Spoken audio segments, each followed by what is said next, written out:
الشيطان الرجيم. بسم الله الرحمن الرحيم. الحمد لله رب العالمين والعاقبة للمتقين ولا عدوان إلا على الظالمين، وصلى اللهم وسلم على نبينا محمد وعلى آله وصحبه أجمعين. ما بعد، يقول سبحانه وتعالى: إن الله لا يستحي أن يضرب مثلا ما بعوضة فما فوقها فأما الذين آمنوا فيعلمون أنه الحق من ربهم وأما الذين كفروا فيقولون ماذا أراد الله بهذا مثلا يضل به كثيرا ويهدي به كثيرا وما يضل به إلا الفاسقين.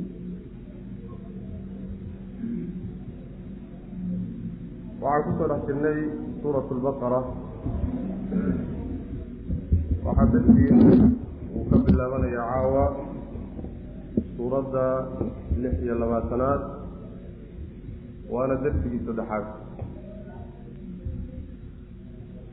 إن الله عليه لا يستحيي محشوره أن يضرب من أن يضرب إن يلوك محشوره مثلا مهما إنه يلوك ما شيء إنه مهما كيلو شيء بعوضة بعوضة هي فما فوقها وحكوي. فأما الذين كوا آمنوا به فيعلمون وحي أبيهم أنه كاسي مثل كائيا مهمالا الحق حق إنه يهي ومن ربهم حق رب بكين. وأما الذين كويس كفروا قالوا به فيقولون وحي أرنيا ماذا محيث أراد الله أنه لشيدا بهذا كان مثلا من جهة المثل مهما أهان هي تصال أهان محو إلهي أقل شيدا مثل والله شهو وحل يضل ظلم به مثل كادراتي سبب سأيو كثيرا انبضا كل من الله سبحانه وتعالى ويهدي هانون به مثل كادرتي كثيرا انبضا بكو هانونين وما يضل من المؤمنين وكما باريين به مثل كاسبب إلا الفاسقين هو طاعتي كبحيونا. آيات وحي لها إلهي سبحانه وتعالى كما حشهده إنه مثال يتصاله وحكو عضينا يقول سميه ولبا مثال كو سميه كان عائي وحكوي. وحال سويدين يا مفسرين سويدين يعني صوبك كان آيات سو نزول كده آيات سو نزول كده آيات سو خلافين تفسير يعني صوب مثل لو بدأ هاي وإن جرير الطبري يا ابن كثير يا غير كود أي دورنا يعني ابن مسعود يا ابن عباس يا غير كودنا يا والغوريا يا حسن البصري وحليه هاي السوكان مركو إلهي سبحانه وتعالى سورة أول كيدا بوسط وشيغي لبدي مثال المنافقين تا لقبل حنين يعني وحويا مثله يعني بدي أهيد مثلهم كمثل الذي استوقد نارا هي أو كصيب في كدم بيتي لو هذا مثال مركو لسوس منه أيها قليو يا أرنتا أيضا بشيء وحي لهذا إلهي سبحانه وتعالى محوء قبهاي إنه مثالي يتصاليات سمين والله أسمك يدو لقرة دينه إلهي سبحانه وتعالى آيات الزوجين رب سبحانه وتعالى إنه مثال استعماله وتصالات سمين وحكو عضينه كما حشوضه ولبا كان عائي وحكوين إنه كسمين مثال كان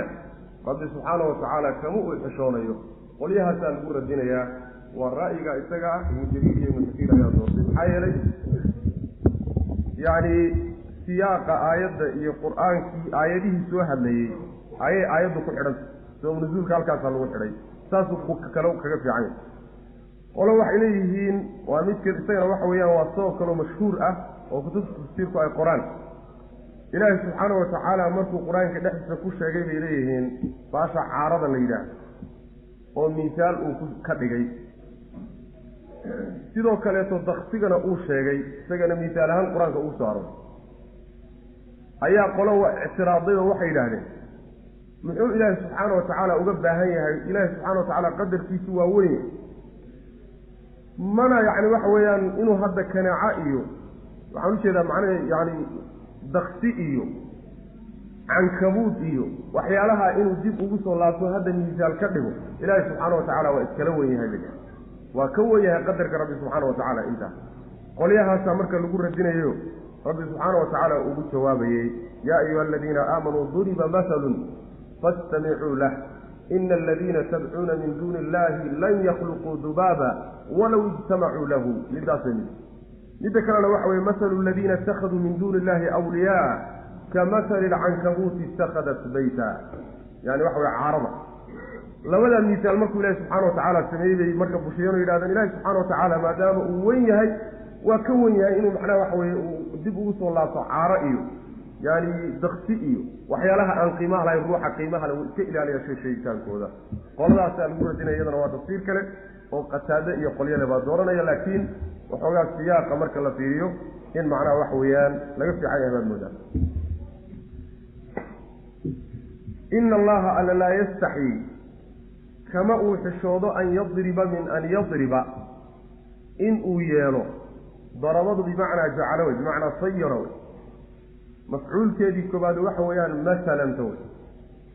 ماضنا ونكر موصوفه ويان مفعول كلبادوي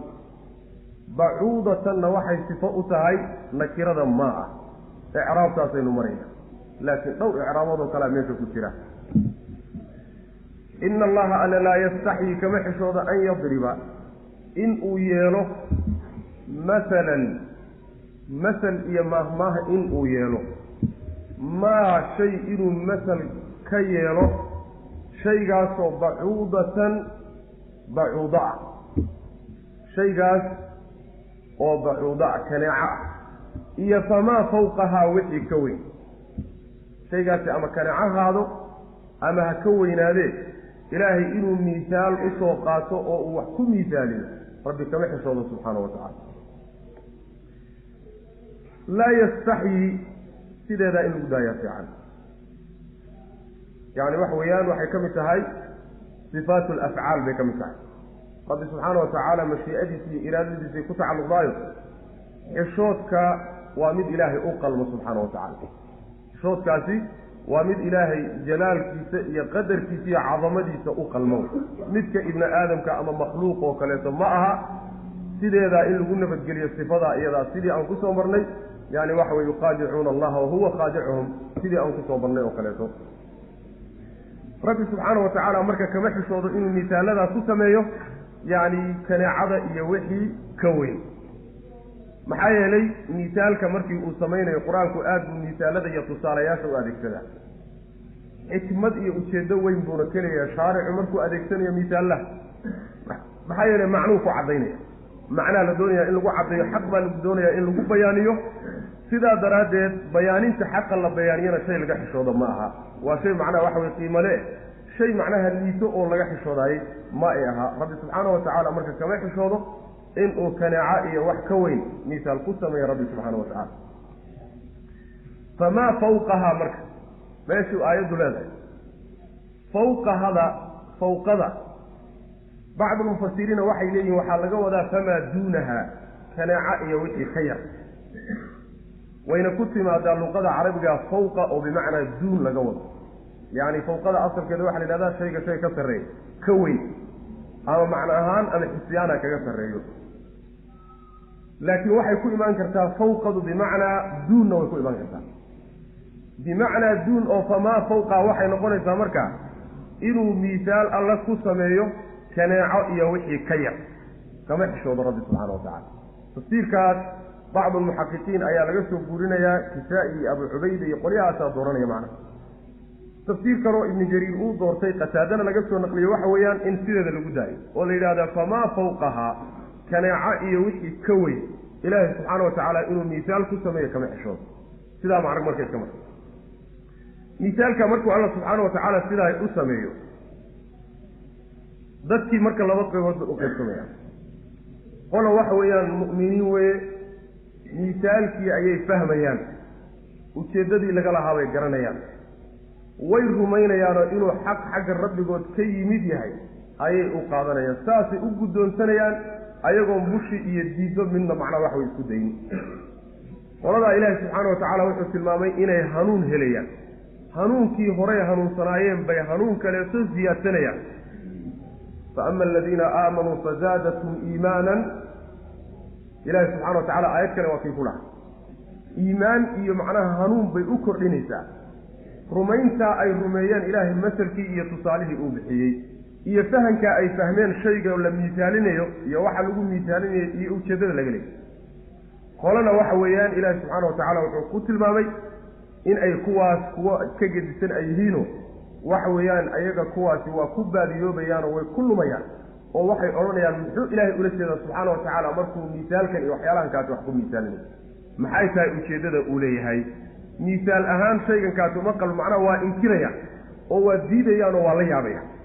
qoladaa iyagana waxa weeyaan baadi iyo macnaha fogaansho ayay ka kororsanayaan miisaalka ilaahay uu sameeyey subxana wa tacala yacni miisaalka maxuu ilaahay ula jeedaa oo miisaal ahaan kan uu miisaal uga dhiganaya markay yidhahdeen waa loo jawaabo waxaa la yidhi qolana ilaahay waa ku baadiyeyn rabaa qolana wuu ku hanuunin rabaa ilaahay subxaana wa tacala ilaahayna ma baadiyeeyo oo miisaalkaa kuma baadiyeeyo ilaa qolada faasiqiinta mooyaane faasiqiinta waxaa laga wadaa kuwa ilaahay daacadiisa ruuxa ka baxay baa la yidhahda fasaqa idaa kharaja can itaaca la yidhahda markuu ruuxu yani waxa weye amar qaadashada iyo daacada uu ka hoos baxo oo uu amar diido sameeyo tamarud uu sameeyo ayaa fasaqa la yidhahda marka muslimiinta cusaada muslimka caasiga faasiq waa la yidhahda kabaa'ir dunuubta waaweyn ku dhaca waxaa kaloo faasiq la yidhaahdaa munaafiqana faasiq waa la yidhahda kaafirkana faasiq waa la yidhahda fisqiga halkan kaata wamaa yudilu bihi ila alfaasiqiina aayaddu ay leedahay ibnu katiir iyo keyrkii waxay leeyihiin waxaa laga wadaa fisqigii mukrij can ilmilla ahaa kii diinta ka saarayo gaalnimada ahayd baa laga wadaa in macnaha laga wadana aayaadka dambaad sii caddayn doonaan ina allaha alle laa yastaxyi kama uu xishoodo an yadriba min an yadriba inuu yeelo masalan mahmah inuu yeelo maa shay inuu mahmah ka yeelo shaygaasoo bacuudatan kaneeco iyo famaa fawqahaa wax ka weyn ah kaneeco ama wax ka weyn ah fa ama aladiina kuwa aamanuu rumeeyey fayaclamuuna waxay ogyihiin annahu kaasi masalkaas iyo misaalkaasi alxaqu inuu xaq yahay oo min rabbihim xagga rabbigooda ka yimid waa xaq way fahmayaan waana u hoggaansamayaan macnihii lagu caddaynayana waa fahmayaan macna wa ama aladiina kuwa kafaruu gaaloobay fayaquuluuna waxay odhanayaan maadaa maxaybuu araada allahu ilaahay uula jeedaa bihaadaa kan muxuu ula jeedaa masalan min jihati masal tamyiizu miisaal ahaan iyo tusaale ahaan dhanka ay ka diidan yihin waa dhanka bacuudada iyo waxyaalahan kadaasa miisaal ahaan muxuu ilaahay ugala jeedaa subxaana wa tacala saasay odhanaya jawaabtu waxa weeye yudilu wuu luminayaa alle bihi miisaalkaa dartii kasiiran in fara badan buu ku baadiyeynaya kasiirkaasi waa munaafiqiinta iyo gaalada iyo dadka quluubtoodu ayna fayoobeyn dadkii marka horeba quluubtoodu ayna fayoobeyn oo daacadda aan ahayn diinta ilaahay aan daacadda u ahayn qolyahaasaa kusii fogaanaya waa lagu fogeynaya wayahdi alla wuu hanuunini bihi miisaalkaa isagaa wuxuu ku hanuuninayaa kasiiran in fara badanna wuu ku hanuuninaya waa dadkii mu'miniinta ahaa wey iimaan iyo hanuun buu ilahay ugu kordhinaya wamaa yudilu mana luminayo bihi miisaalkaa isagaa kuma baadiyeynayo ila alfaasiqiina kuwa daacadiisa ka baxay ee gaalada a mooyaane gaalada iyo munaafiqiinta qoladaa unbuu ilaahay ku luminayaa oo uu ku fogeynayaa laakiin dadka mu'miniinta rabbi subxaana wa tacaala miisaalkaa marka horeba qalbigoodu u daadejin wayna u hoggaansamayaan oo way rumaynayaan xagga rabbigooda ka soo degay inuu yahay saasay u rumaynayaan macna aladiina yanquduuna cahd allahi min bacdi miisaaqi wayaqtacuuna maa amara allahu bihi an yuusala wayufsiduuna fi lardi ulaa'ika hum alkhaasiruun waxaa marka loo bahay ruuxa muslimka ah ilaahi subxaana wa tacaala waxyiguu soo dejiyey wixii aada garatana in aad sidaa aada u fahamtay u qaadatay yani si aada u fahamtay inaad u qaadato ood ugu hoggaanto wixii aad fahmi weydo oo macnihiisu kaa qarsoomana inaad ilaahay subxaana wa tacaala u dayso cilmigiisa oo aadan diidin caqligaaga iyo maskaxdaada gaaban aadan u badhigin aadan ictiraad iyo bushi ku keenin in aad rabbi u sallimto subxaana wa tacaala ood u dayso iimaanku sidaasuu ku jira إلهي سبحانه وتعالى مركان يعني وحوي أتقي دونه في سورة آل عمران قرآن كمركي محكم يا متشابه لو قيبيي إلهي سبحانه وتعالى وحكوت المامي موقف كدتك الراسخين تاعينو يهي إني أورنيان كل وان الرميني محكم كي متشابه على مضبا سيدا سيني أورنيان معنا فاسقين تا مركا لسيقي حيا قولدا فاسقين تا مثال كاس لغلميي قولدا سالفي عدينه الذين فاسقين تاسو ينقضون برينيا أما فريا عهد الله إلهي بلن كيس برينيا من بعد ميثاقه أتكين كيس كذب مركي أتكيين وهو يقطعون قوينيا ما أمر الله وحو إلهي أمري به إساق أن يوصل إلا حريريو وحي إلا حريريو الله أفرينا ما حريرينا يعني ويقوين في الأرض ذلك فسادين أولئك كواسي هم إيجا أيا الخاسرون كوا خساريا ساسو رب الله سبحانه وتعالى وحادثك ألغوك حي فاسقين تعالى إلى عهد الله سبحانه وتعالى مركي أتكيين كذب أو يداركو أتكيين إلزامات إيو أقلانشو أي كو أتكيين مركا كذب بيبلنك الله سبحانه وتعالى بريين أو يكبحين taasi waa tilmaanta koobaad leeyahay tilmaamahooda waxa kale kamida sidoo kale waxay goynayaan wixii ilaahay uu amray in la xiriiriyo wuxuu ilaahay xiriiriya na dhaxda ka kala goynaya waxa kale ay fasaadinayaan dhulkana waa fasaadinayaan fasaadka waa inagu soo marnay macaasida iyo shirkiga iyo nifaaqa iyo waxyaalahaas fasaadka dhulka laga wada dhulkana way fasaadinayaan maxaa yeelay waxyaalahaasi fasaadka ay keenayaan يعني أدون كانوا فسادين آخرين وفسادين ويفسدون في الأرض كذب وحى على تلمامي قرضا النتيجة ذو إني تهي ذاتك خسارة إني إيجايهين ساسو الله كتب سبحانه وتعالى وحليه ابن كثير قرضا إني قاليهين فاسقين تن إن قال لقوض وحى كتوسي في سورة الرعد إله سبحانه وتعالى مركو ذاتك مؤمنين تصوت المامي وأكسوت المامي إن أي حريريا وحو إلهي فري معنا وحو إلا حريريا أيو قدال دنب قالدي هدرت المامي أو كت المامي الذين ينقضون عهد الله أو كت المامي إليهم كو إله سبحانه وتعالى وحفر إلا حريري قوية آيات فربضنا اللبض القلوة بينيا أي سورة الرعد كشيغي تاسا مركا وحي موتيني تافستيغاني إنو ياي كي دين تلقى قبل حيي أو معناها قال لمدأها سيدا سويا وحا مركا قرضا تاتا لقود لعيو لقود إيدي بلنك إلهي مركي لأتكي كدي ببلنك إلهي كبحان نقضيك وحا ليلة شيء مركز فرط الفك بالليلة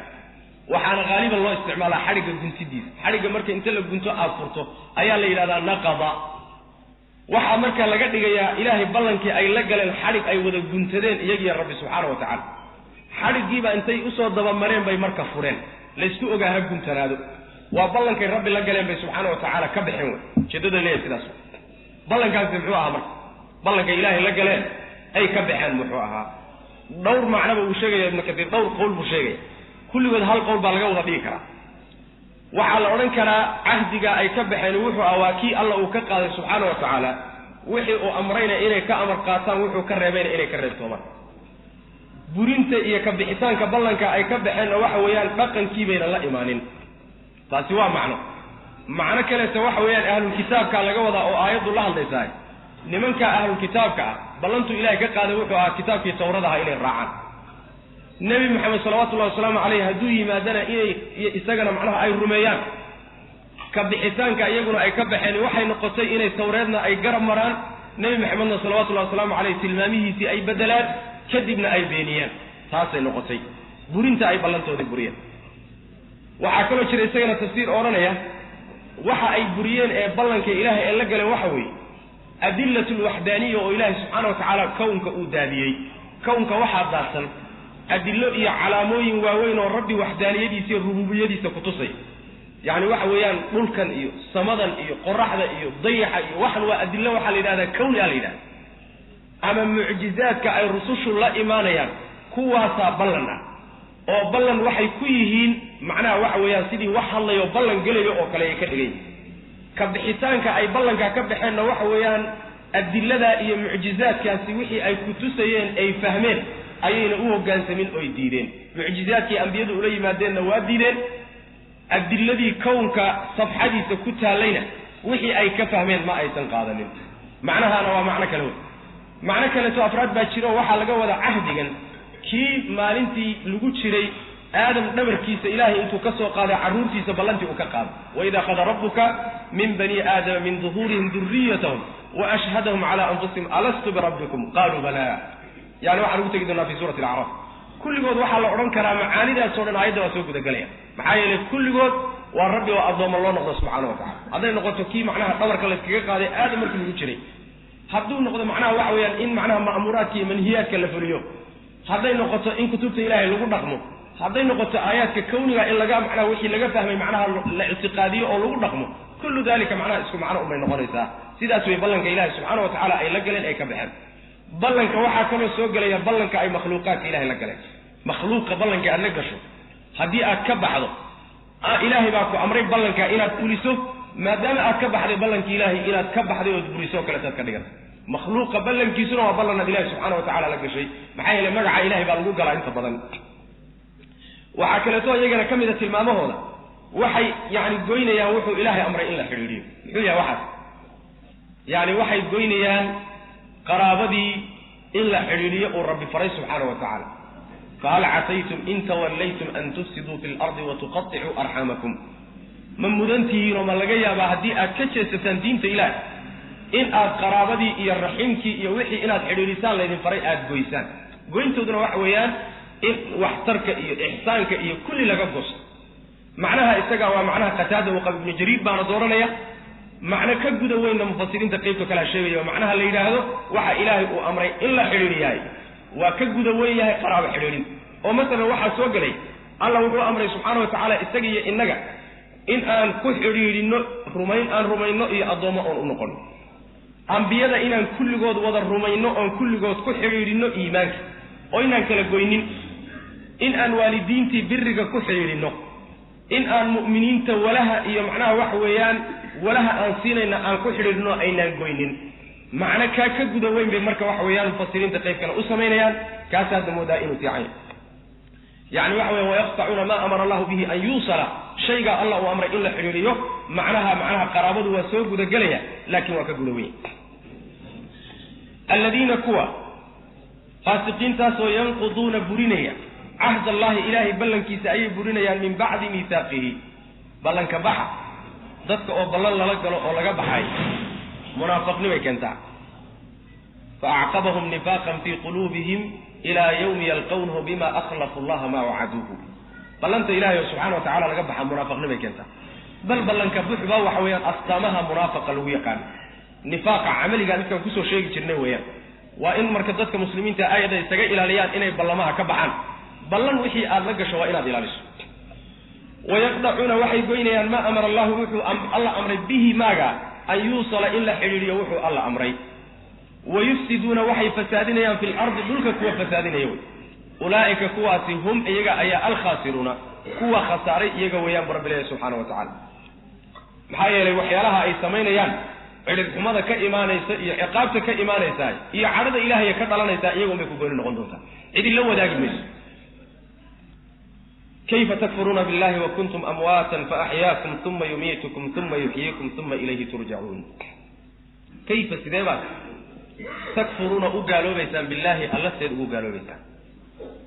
walxaal kuntum aad ahaydeen amwaatan kuwa aan jirin fa axyaakum markaa uu idin nooleeyey idin ahaysiiyey uma markaa kadibna yumiitukum uu idin dili doono uma markaa kadibna yuxyiikum idin soo noolayn doono uma markaa kadibna ilayhi xaggiisa turjacuuna laydin celin doono waa la yaabe waa wax aad noola yaabeen see baad alla subxaana wa tacaala u diidaysaan ood ugu gaaloobaysaanoo diintiisa iyo kutubtiisa aad u diidaysaan ayadoo uu yahay idinkoon jirin midka idin nooleeyey kadibna noloshaa kadib idin dili doona diliddaa kadibna idin soo noolayn doona noolayntaa kadibna isaga aad u noqon doontaa yacni mabdi'iinna iyo macaadkiinna bilowgiinna iyo dhammaadkiinnima idinkoo xagga alla subxaana wa tacaala u yahay seebaad allaha noocaasa gaaloobid iyo diidda aad diidaan ama diintiisoo diidaan seebaad ugu dhiiranaysaan waa wax aad loola yaabay يعني waxa weeyaan hadii istifaamtu waa istifaamu inkaari wa tawbiikh ku xumayn iyo diido macnaha la diidan yahay yani arrinka isaga Allah subhanahu wa ta'ala inta soo dhan sameeyay alla nimadiisa iyo rabbinimadiisa iyo kutubtiisa iyo diintiisa oo la qaatay wax la diiday garma ah diido la diiday garma ah waxa weeyaan aad iyo aad wax loola yaabo oo aad loo fogeysto macna marka nooleynta hore yani wa kuntum amwatan yani maydnimada hore waxa laga wadaa inta la is abuurin ka hor yani qabla al-ijab oo waxa laga wadaa mid ilaahi subhanahu wa ta'ala uu yiraahdo hal ata ala al-insani hiin min ad-dahr lam yakun shay'an madhkura waqti aanan jirinba ayaa laga wadaa fa ahyaakumna waxa laga wadaa nooleynta markii la is abuuray oo adduunka ruuxu uu ku soo biiray ahyaakum thumma yumitukum geerida dambe waxa weeyaan tegmida adduunka laga tagayo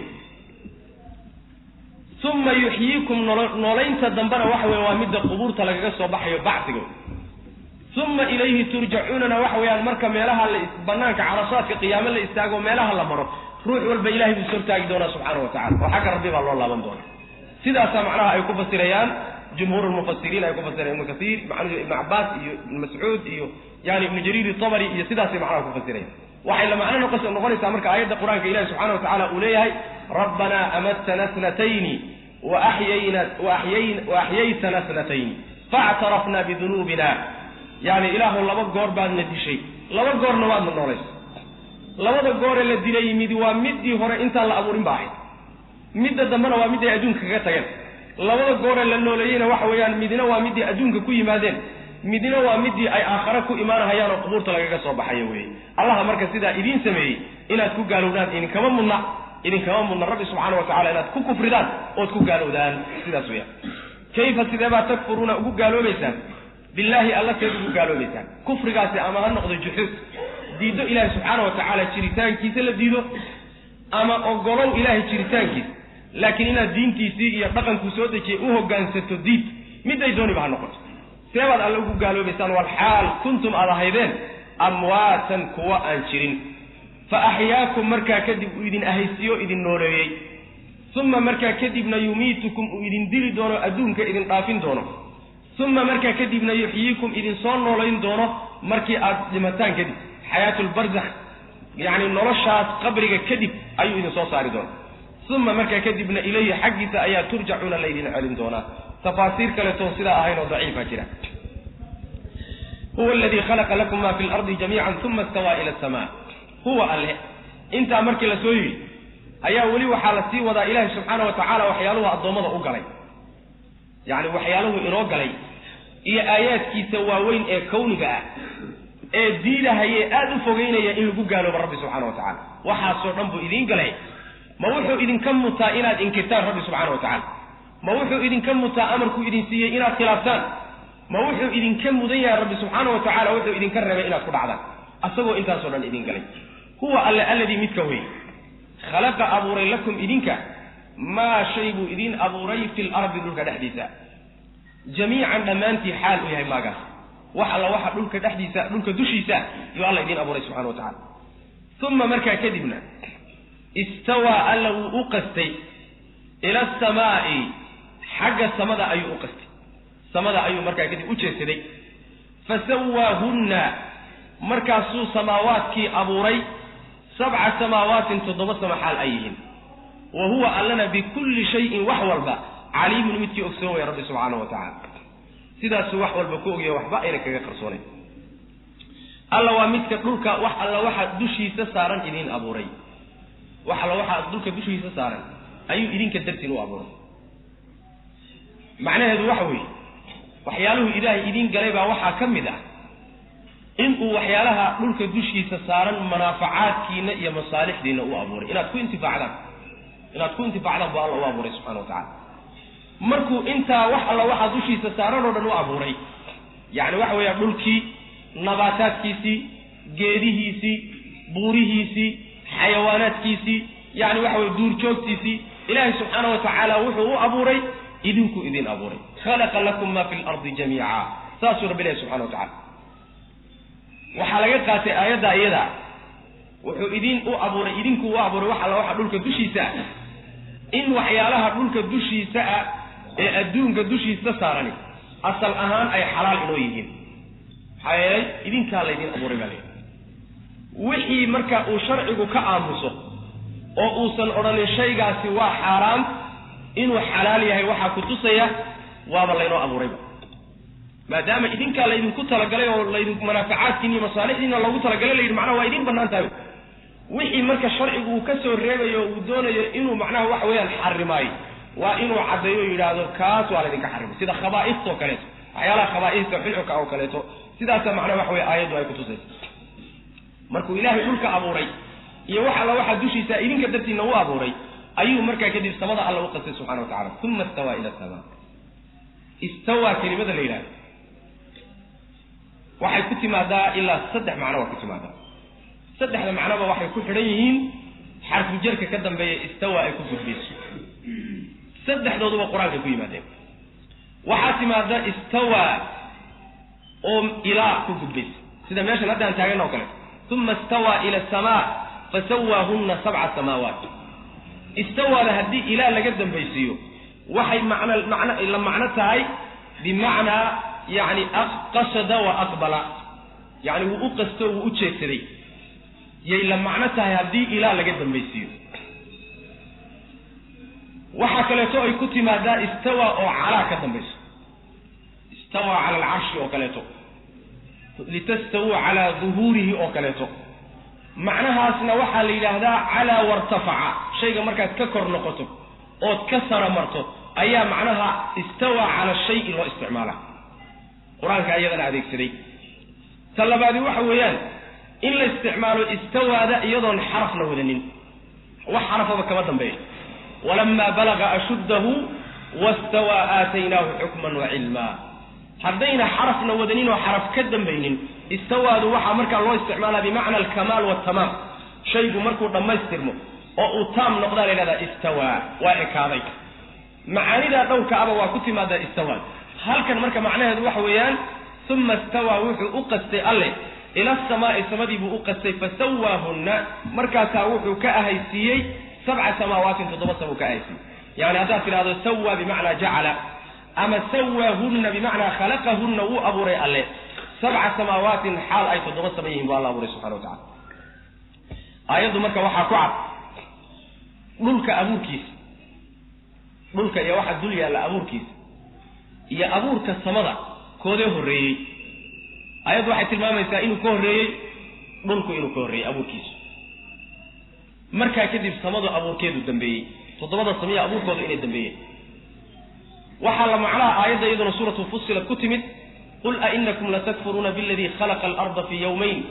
wa taj'aluna lahu andadan dhalika rabbul alamin وجعل فيها رواسي من فوقها وبارك فيها وقدر فيها أقواتها في 4 أيام سواء للسائلين ثم استوى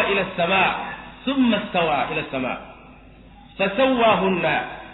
ثم استوى إلى السماء وهي دخان كذبوا يا السماء أقستي مركز تتوسم الله أبوري سبحانه وتعالى ملكي إيا وحيالي لحدي ساها مركي لآيسي كذب باس السماء اللي أقستي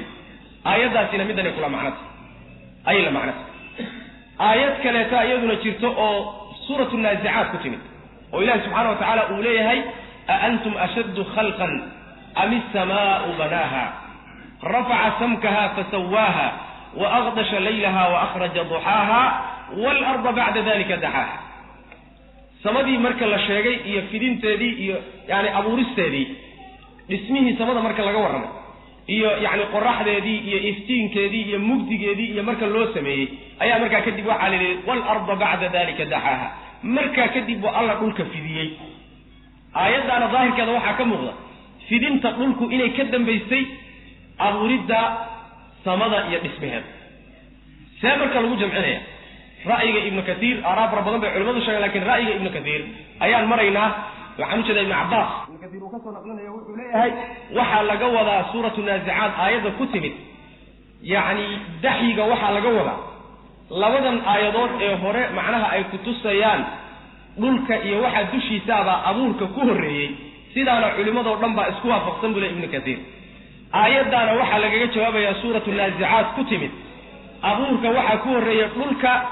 laakiin dhulka markii la abuuray isagoo la fidinin baa faraha laga qaaday marka kadib baa samaawaadka la dhisay markii samaawaadka la dhisay kadib baa dhulkii hore u sii abuurnaa baa la fidiyay fidintu marka ku dambeeyay laakiin abuurka dhulka ku horeeyay macnaha marka noqonaysa abuurka dhulka ku horeeyay iyo qadarida yani shayga waxa la yiraahdaa khalaqadan waxa marka noqonaysa bimaana qadara yani sargooyada iyo qiyaasidiisa dhulka ku horeeyay laakiin xagga ahaysiinta iyo dhismaha samada ka horeeyay markii dhulka la abuuray kadib samadiina la taagay ayaa dhulka fidintiisu marka timid labada ayadood marka saas isu waafaqayaan oo ina macnahooda isaga hor imaanaynin وإذ قال ربك للملائكة إني جاعل في الأرض خليفة قالوا أتجعل فيها من يفسد فيها ويسفك الدماء انت مركي لغا سو بخاي رب آياتكيسا كونيغا ee uu ku mudan yahay iyo ni'amka adoomadiisa uu galay ee uu ku mudan yahay Rabbi subhanahu wa ta'ala in adooma loogu noqdo lagaga dambeeyo markii la sheegay ayaa marka Rabbi subhanahu wa ta'ala wuxuu sheegay qisadii nabiyilaahi aadam iyo malaa'ikta dhaxmartay waa qiso malakul a'la ka dhacday waxa iyaduna macnaha waxa way daba socotaa oo aayaadkii hore calaaqo la leedahay waxay kala leedahay nicmooyinka ilaahay uu u galay caruurta aadam oo inaga ayaa wali la sii muujinaya wadkur xusnay maxamed oo dadka u sheeg salaatu wa salaamu alayhi id waqti qala uu yiri rabbuka rabbiga uu yiri lil malaa'ikati malaa'ikti markuu ku yiri inni anugu jaa'ilun midki yeelaya ayaanahay fil ardi dhulka dhaxdiisa waxaan yeelayaa khaliifatan kuwa maamula ama kuwa isaga dambeeya qaalu waxay yiraahdeen malaa'ikti ataj'alu ma yeeli rabbiyow fiiha dhulka dhaxdiisa ma waxaad yeelaysaa man yufsidu mid fasaadiya miyaad yeelaysaa fiiha dhulka dhaxdiisa dhulka qola fasaadisa oo fasaad iyo xumaan kaga shaqeysa miyaad dhaxdiisa ku abuuri oo wayasfiku daadiya addimaa dhiigaga daadiya والحال نحن أننا نسبح أن تسبح سنين وننزهين بحمدك متلبسين بحمدك ما هذين تاننا أنه كديحا أنه كنا زهينا أو عيب أو دن إيحمان أو دن كان زهينا ما هذين تاننا أنه كديحا إيودا أي شرطه مياد قلب لك فسادسة الله كدح بوري بيدان ونقدس أن طهيرين لك أذيك أن كطهيرين قال ربي وحبي إني أنه أعلم وحنوغه ملائكي ما لا تعلمون وحيدان أوغي دين عواد كأركتيني لكن وحيانا بدنوا إذين مقنب بان أوغي بربي سبحانه وتعالى تاسكوي معنى هذا وحوي إلهي سبحانه وتعالى مركو دمعي إنو آدم مركو دمعي إنو أبوره أيو مركا وحو أشياغي ملائكة إنو يعني وحوي أبوريو مخلوق نوع عاصو أبوريو وحو لما كنت المامي إنه خليفية إني جاعل في الأرض خليفة خليفة ده دور معنى بوالا دها خليفة ده وحلا مامورها والدها مامورها خليفة والدها يعني ملاحظة يعني ملك كتلية خليفة والدها خليفة وحكلوا لي ده ضدك إسكدم بيا شيء قال يستقدم ومرئ من مركو كتجوا متكلم معناها ماشي قالوا يدنا وحوي خليفة والدها marka dhulka ayaa waxa yeelaya mid khaliifa ayuu ilaahay ku yiri subhanahu wa ta'ala waxay malaa'iktii markay yiraahdeen ilaahu ma waxaad yeelaysaa dhulka dhaxdiisa qolo fasaadisa oo dhiig daadisa ayadoo anagu aanu ku tasbiixsanayno oo nu ku tahirayno oo aanu ku mahadinayno anagoo intaas oo dhan sameeynayna miyaad qolo mufsidiin ilaahu dhulka u dooranaysaa oo dhulka ku abuuraysaa ayay ku yiraahdeen malaa'iktu marka su'aashaas ay weydiinayaan الله سبحانه وتعالى أوجدنا كما أها إني حاسد نمو أي حسبيان آدم إي عروتي أي حسبيان معه كما أها سيدو كليتو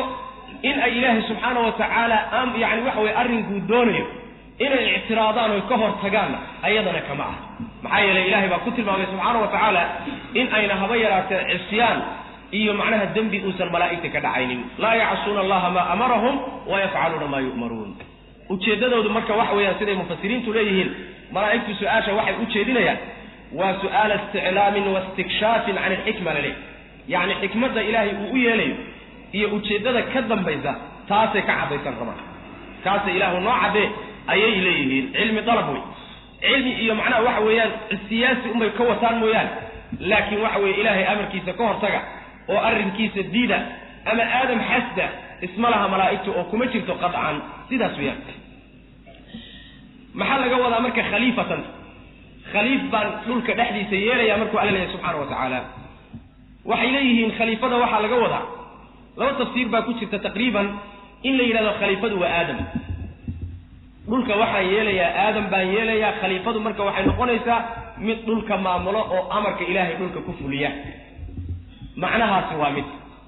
macnaha kaleeta khaliifada in laga wado carruurtii aadam laga wado oo waa mufrad macnihiisu jamac yahayo khalaa'ifa baa laga wadaa sida meelo kale ilaahay subxaana wa tacaala u yidhi huwa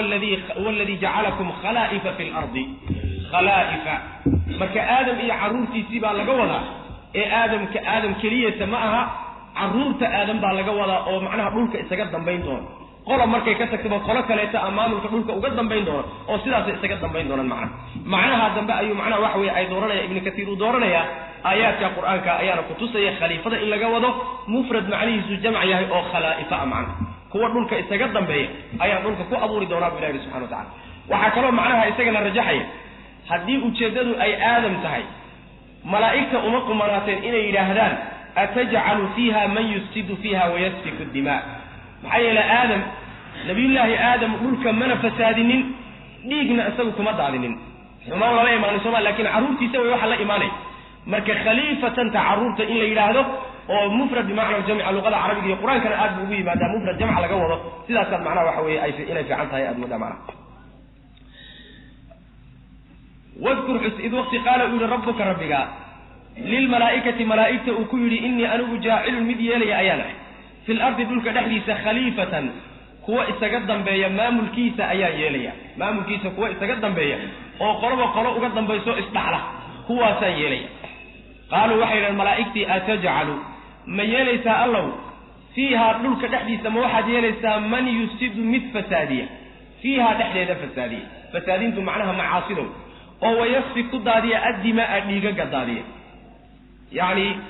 fasaadkii juz ka mida qayb ka mida weeye dhiigga daadintiisu fasaadka ibni aadamka uu dhulka ku gelaya waxa weeye shirkiga iyo kufriga iyo dunuubta iyo kulligeed waa fasaadka isagaa buu la imaanaya dhiigga oo xaq la-aan lagu daadiyo oo dadka layska laayaana fasaadkaa qaybaha ugu waaweyn buu ku jiraa sidaa daraaddeed baa gaar loogu xusay wayasfiku dimaa'a dhiigagana way daadinayaan xaq la-aan bay ku daadinayaan walxaal naxnu anaguna nusabbixu aanu tasbiixsanayno yani tasbiixna waxa la yidhaha bimacna tanziih ilahay oo ceebta laga fogeeyey iyo wax kastoo naqsi ah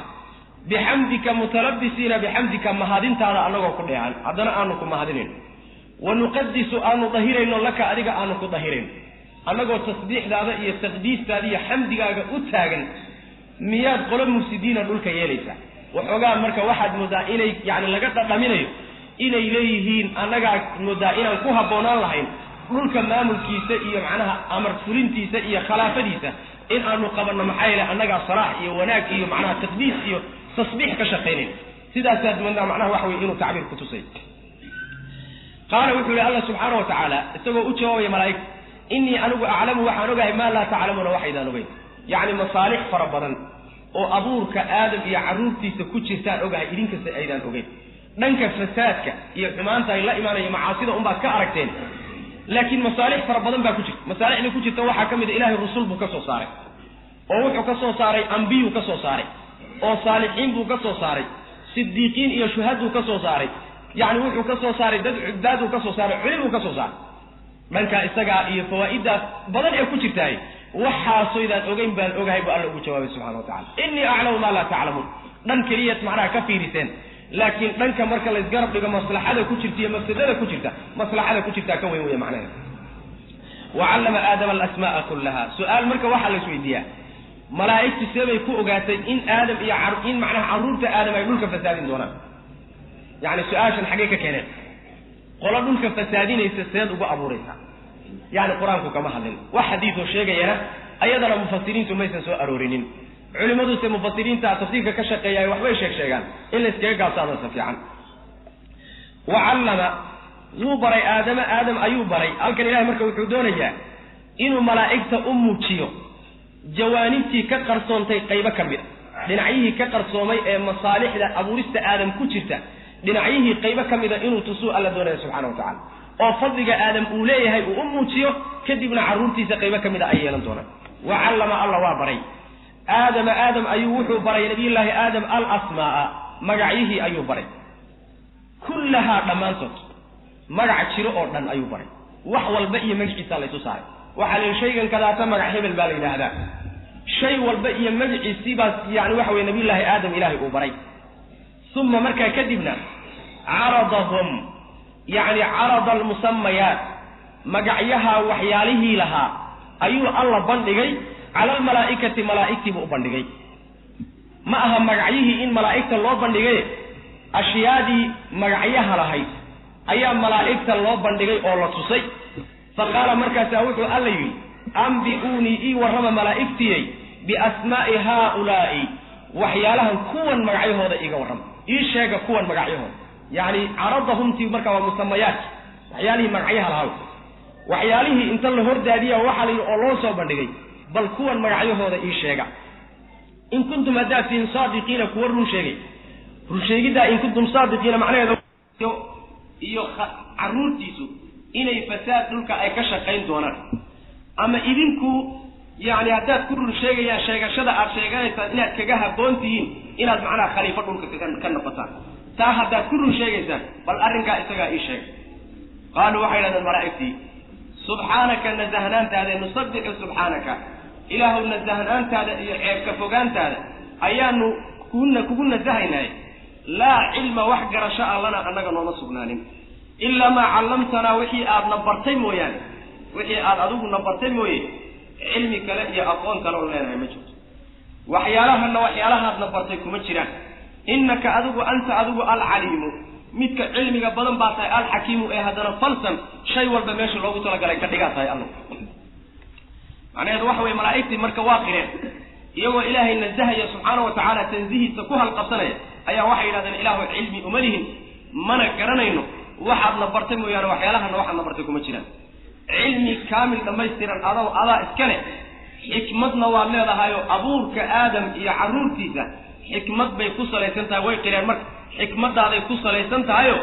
meeshii ay ku habboonayd baad allow dhigtay sidaasay marka ku jawaabeen qaala rabbi wuxuu yidhi yaa aadamu markay garan waayeen oo waxyaalihii inta lasoo hordhigay layidhi bal waxyaalahan magacyahooda tiriya ayaa qaala rabbi wuxuu yidhi yaa aadamow ambi'uhum u warran biasmaa'ihim ashyaadan magacyahooda uga warran bar malaa'ig falamaa amba'ahum nabiyullaahi aadam markuu u warramay malaa'igtii markuu u warramay biasmaa'ihim waxyaalihii magacyahoodii markuu u sheego uu baray qaala rabbi wuxuu yidhi alam aqul soo ma odhanin lakum idinkasoo idinkuma odhanin malaa'igtay innii anigu aclamu waxaan ogahay hayba asamaawaati samaawaadka dhexdooda waxa ku qarsoon ee ku maqan waalardi iyo dhulka dhexdiisa waxa ku qarsoon ee ku maqan wax badanoydaan ogeyn baan ogahay soo idinma odhan wa aclamu waan ogahay soo idinma odhan maa tubduuna waxaad muujinaysaan iyo wamaa shayga kuntum haddiin tagtumuuna kuwa qarinay waxaad muujinaysaan iyo waxaad qarinaysaanba waa ogahay soo hore idinma odhanin saasuu rabbi ku yihi subxana wa tacala halkaa marka waxaa lagu muujiyey fadligii nabiyullaahi aadam yacni wuxuu u noqday macallin iyo bare ayaa wuxuu u noqday malaa'igtii mar haddii uu macallin u noqday fadligiisii iyo wanaaggiisii marka waa ictiraafeen nabiyullaahi aadam marka waxaa la barayaa malaa'igta inuu ka mid yahay carruurta ka tarmi doonta nabiyullaahi aadam fadligaas dadna inay ka mid noqon doonaan oo idinku sidaas tidhaahdeen oo fasaad uun inay ka shaqayn doonaan keliyata inuusan arrinku ahayn arrinkaasaa macnaha malaa'igta la baraya wacallama alla waa baray aadam wuxuu baray nabiyullaahi aadam calayhi wacalaa nabiyina asalaatu wasalaam nebi buu ahaa yani dad baa wax ka sheega macnaha waxa weeyaan ka dooda laakiin waxa weye nabiyullaahi aadam nebi buu ahaa laa shaka fi dalik maxaa yeele xadiidka shafaacada ee ku yimid saxiixaynka iyo keyrkood yani waxa weeyaan wuu ku soo arooray marka ambiyada loo tegayo ruuxa ugu horreeya loo tegayo isaga inuu macna yahay maana midda kale ilahay markuu ambiyada tirinayo waa tiriyaa wuu ku daraa macna wacallama wuu baray aadam alasmaa'a magacyihii buu baray kullahaa dhammaanteed buu baray waxay kullahaadaasi radinaysaa ibnu jariir itabari sida uu doortay oo wuxuu leeyahay asmaa'a almalaa'ikati waddurriya malaa'igta magacyahooda iyo carruurta isaga ka tarmi doonta magacyahooda basaa la baray buu leeyahy wuxuu ka qaadanayaa uma caradahum markuu ilaahay yidhi caradahumtii wuxuu ka dhigay sidii wax caqlil oo kaleeto caaqil ayuu ula hadlay caradahum marka inta caqligaoo malaa'igta iyo caruurtiisa un bay ku gooni tahay ra'yigaas marka rajiyay macnaha ay kullahaadu radinaysaayo asmaa magacyo wax alla wax kasta oo magac leh iyo magaciisiba aadam la isku baray amma caradahum ضمير هذه الله استعماله عاقل هذه الله استعماله من باب التغليب باللغة العربية اللي هذا قولي عقل هاي معناها اللغة بدي انت كلا ورحت انت معنا وعلم أبو بري آدم الأسماء مقعيه أبو بري كلها ضمانته ثم مركا كذبنا عرضهم تماها مقعيه الله بني ملائكة واحد الله بني يا معها مقعيه ما وعكسوسي إليس المقعيه أهم حدين مقعيها الله بني لها ومقعيها لو شيء لها ميال أولا لها أنبئوني بأسماء هؤلاء وهذا الله شيء مركا عرضهم توحى لقوضا مسمياتي وحياله مقعيها إسكالها أو مقعيه أين اللسعنين أيام ملائكة الله بني ثم عرضهم الله وحو أبني يعني عرضهم مسمياتي وحياله مقعيها لها أشياء دي مقعيها لا يدوحوا أبني على الملائكة ملائكة تشهد أبني فقال مركا سأوحو أنبئوني إي ورم بأسماء هؤلاء كوا المقعيه هذا إيقا ورما إن كنتم أداتين صادقين قواروا شيء كنتين أضيء أهيد مركز لهيدين فساد باميشا كدع دونا فساد بكشاقين دونا أما مركز لهيدين أنك كنا زانو أو كو تصبيح سنو أو فضلك وإن أدموتين يسين أدات كل شيء يسين أرنكا يسين قالوا وحيدا سبحانك نزهنا أنت أدان ربي وكنا زهينا لا علم وحقر شاء لنا أنك نرسل لنا وح علمي يا أقولنا مليهن إلا ما علمتنا واحد نبرتبه يعني هذا الملائكة هل كاتاجنتا ذات كمان تا شيئا يا إن علمي أين الرب حقي سك إيمان قرنا يا محاد مركا لنا وضد معنا وحوي مال إلا تاجون علمي أن حق الله كإيمان الملائكة ما أجانكرت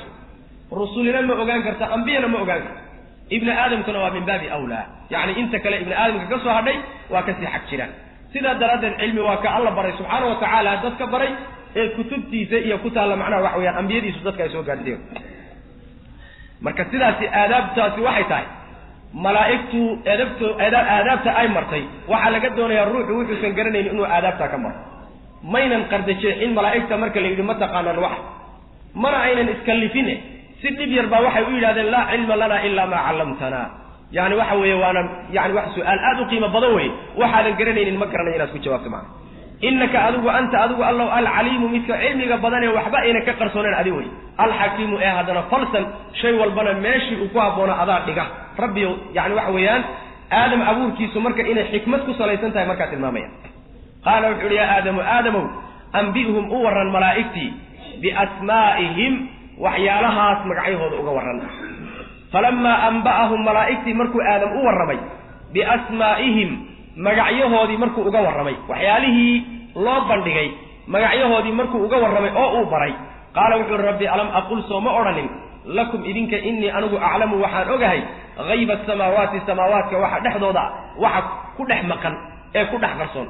iyo wal ardi dhulka dhexdiisa waxa ku qarsoon waxaydaan aqoonin idinka qarsoon baan ogahay soo idin ma oranin wa a'lamu waan ogahay soo idin ma oranin ma tubduuna waxaad muujisanaysaan iyo ma kuntum taktumuna waxaad qarsanaysaan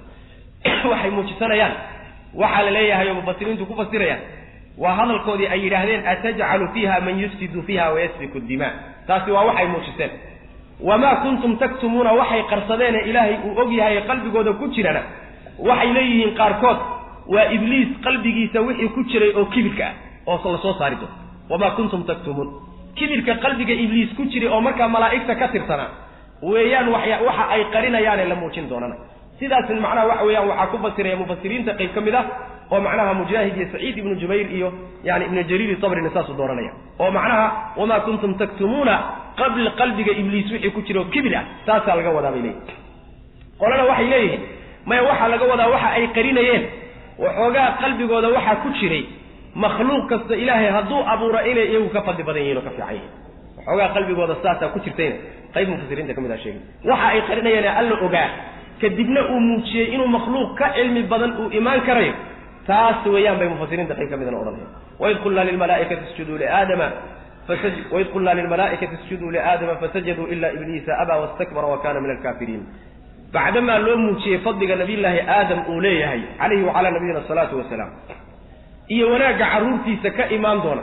khayrka ka iimaan doona marka loo muujiyay ayaa marka kadib Allah amraya subhanahu wa ta'ala inay u sujuudaan nabiyilaahi aadam واذكر إذ وقت قلنا آن للملائكة ملائكتي أنكم اسجدوا سجود ملائكتي لآدم آدم أسجودا فسجدوا ويسجودا إلا إبليس مويانه أبا إبليس واديدي سجودي واستكبر وانا وينادوا سجودي واسكلوا وينادي وكان وحنا هذا من الكافرين كوا قالوا يبقى من نقض كوا إلهي دا عدي سكبحي ديدي إلهي سبحانه وتعالى أمر كيسي بك من نقضي وحي أهيد أمر كان إلهي ملائكة أسينا آدم أسجودا أمر كان وحي لسي إنت آدم بلا أبورين آدم إنت بلا أبورين أي أمر كان لسي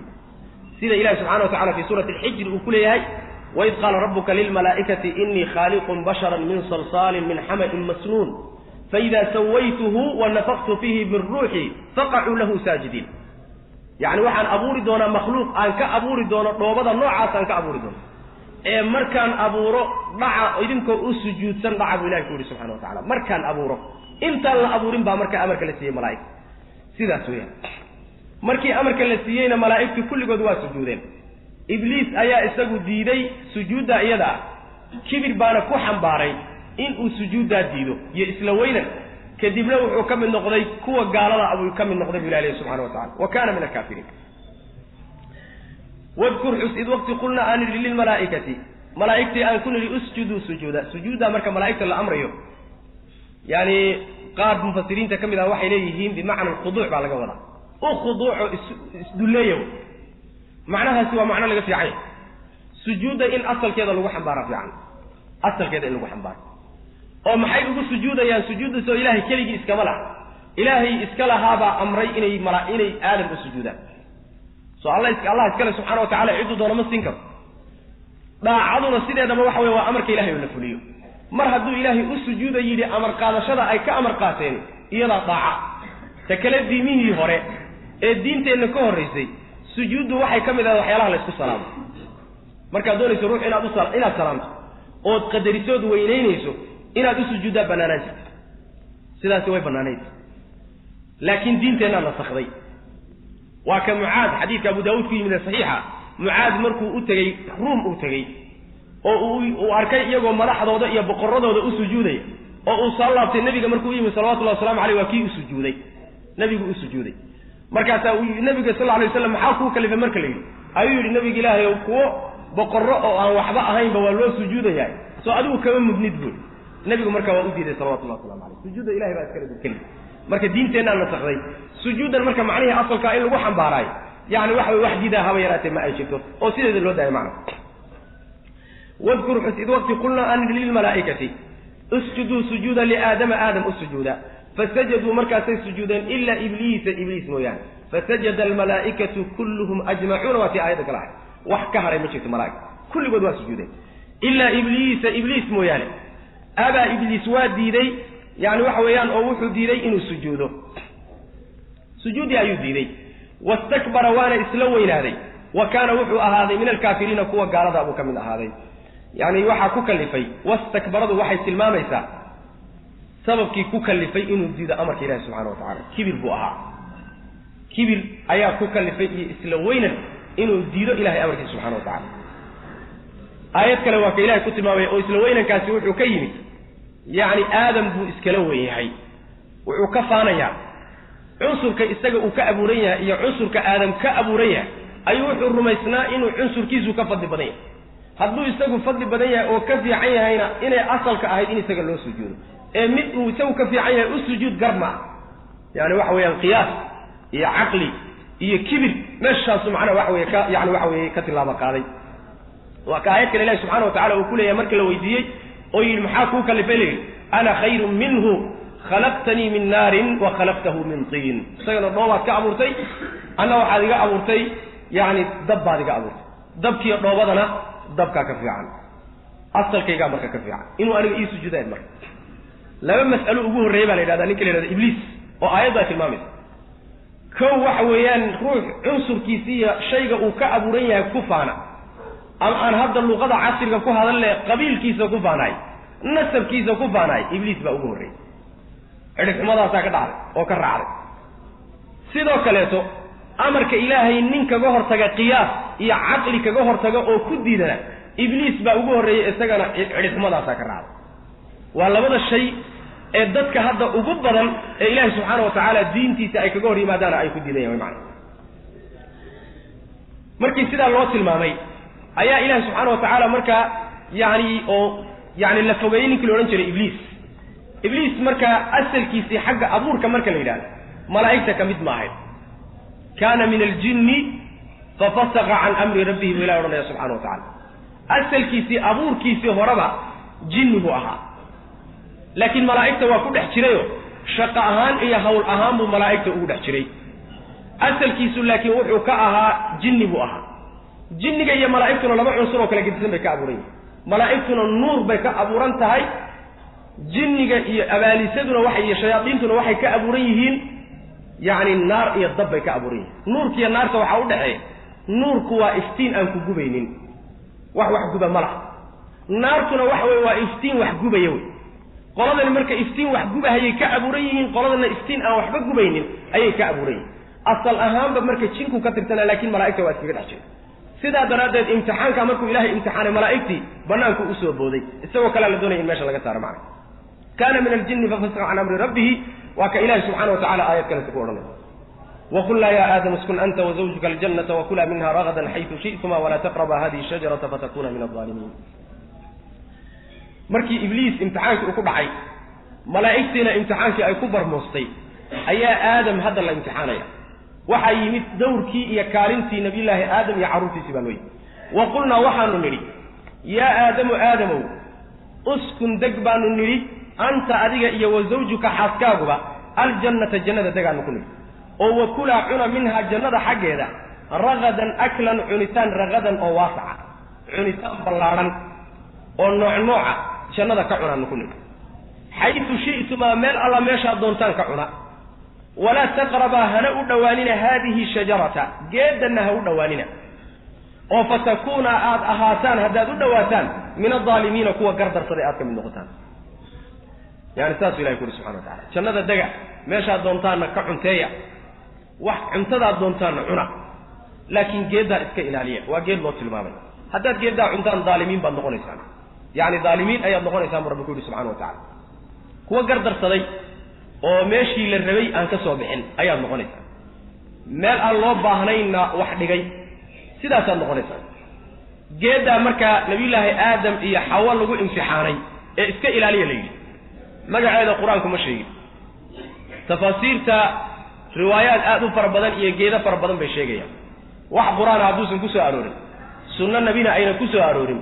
waxana wax intaan layna abuurinba dhacay uu yahay oo wax hadda loo jooga aan ahayn see lagu ogaan karaa geeddaasi geedday ah lama ogaan karayo allahuma kutubta reer banu israa'iil iyo qisaskooda meelaha in laga soo guuriye mooyaane waana masaadirta ay kutubta tafsiirka ka soo qaadeen in la iska daayaana haboon faazallahumaa waxaa simbiririxiyey xaawo iyo aadam waxaa simbiririxiyey ashaydaanu shaydaan ayaa simbiririxiyey canhaa ay bisababihaa geeddii sababkeedii ayuu ku simbiririxiyey canhaa ay bisababi shajara geedda sababkeedii ayuu ku simbirrixiyey fa akhrajahumaa wuu soo saaray labadoodii ayuu soo bixiyey shaydaan mimaa shay ayuu ka soo saaray kaana ay ahaayeen fiihi dhexdiisa waxay ku dhex sugnaayeen iyo barwaaqadii buu bannaanka uga soo tuuray wa qulnaa waxaanu nidhi markaa ihbituu hoobta bacdukum qaarkiin libacdin qaarka kale caduwuna cadow buu u yahay idinkoo cadow isu ah dhulka aada hoos aada